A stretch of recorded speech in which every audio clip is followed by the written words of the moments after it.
Boys and girls, Maura Logue here. I've been invited by Drumhome Heritage Society to tell you stories of ancient sacred places and royal places in the parish of Drumhome many centuries ago. I ask you to be a detective and to look at Drumhome Heritage Society website. Go to the gallery and look at McGONIGLE'S fort at GLASBOLIE. You will see that there's a little hillock in a field, and that's known as McGONIGLE'S fort. But centuries ago, it was a very different place. And your ancestors would have seen that GLASBOLIE was at one time a royal fort. Even St. Patrick prophesied that there would be a royal palace there. He had planned to build a church there, but in a vision he was told not to, because there would be a royal fort there. And it came to pass, 100 years after that dream. The chieftain of Donegal, Colin Gulban, fought a battle near Ben Bulben and secured the seat of the kings to be here at GLASBOLIE.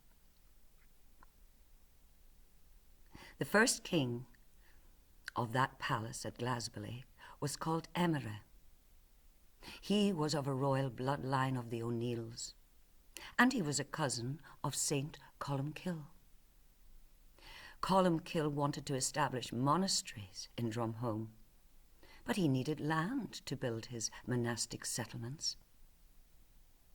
His cousin, King Emire, kindly gifted him lands in many parts of his territories, and also at Drumhome.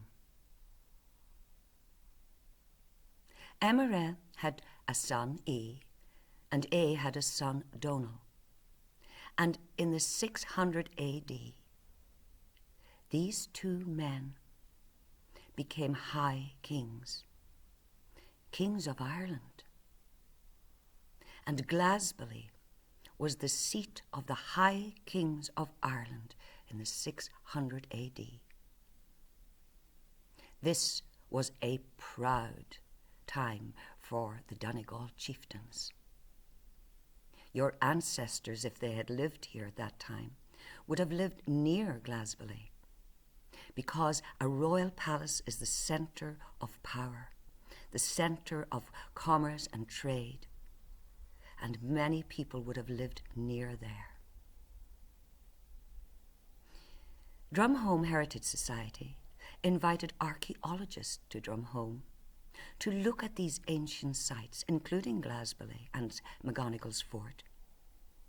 And their findings showed that underneath the soil there are artifacts and there are clues as to what life might have been like in 600 A.D. I ask that you too become history detectives. I ask you to visit Drumhome Heritage Society website, where you will find out more about McGONIGLE'S fort at GLASBOLIE, which at one time, centuries ago, was a royal palace, a proud settlement. And the kings of that palace supported the monks, like Columcille, and they in return offered spiritual advice to the royal court. Who would have thought it? A royal palace at GLASBOLIE. So when you look or visit GLASBOLIE, remember, kings lived there a long time ago. Be a detective. Find out more about your parish histories. At one time, we were the talk of all